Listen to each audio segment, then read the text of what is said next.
Each year, the Susan G. Komen Toledo Race for the Cure is named in celebration of a champion in the fight against breast cancer. This year's honoree is Dr. Marilyn Agee.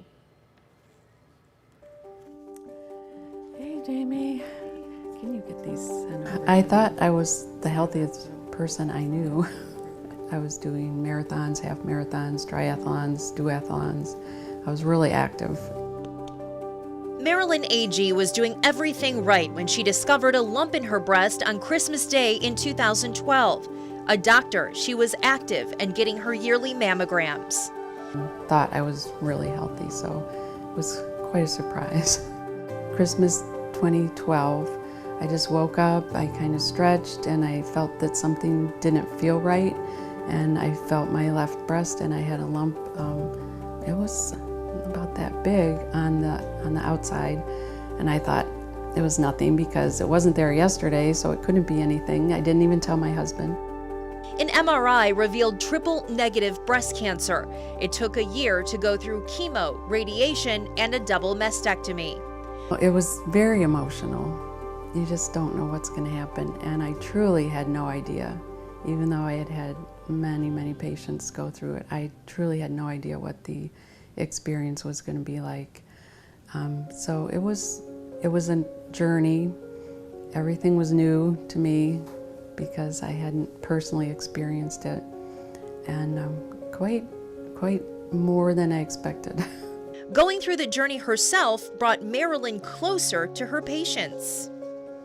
A lot of times I would actually be the one to order the mammogram and tell them there was an abnormality and maybe even have the biopsy done. So many times I've had to be the one to tell them that they had a form of breast cancer. But I can feel some sympathy, empathy, compassion, and a shared experience. I know that everybody's experience is unique, so I can't tell them exactly what they're going to be feeling or what they're going to go through, but I make myself available that they can reach out if they want and ask questions or just talk. And I shared my wig even with a patient. That glad to be done with that, but the earliest one I could find, 98. But one friend in particular helped Marilyn along her journey.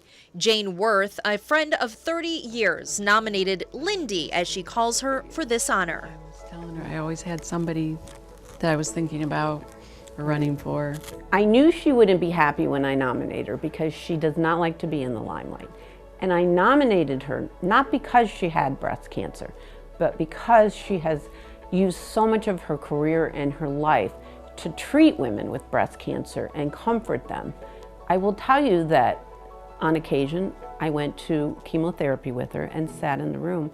We walked through the room and she saw her patients in there, and she stopped and she held their hands and told them to keep going.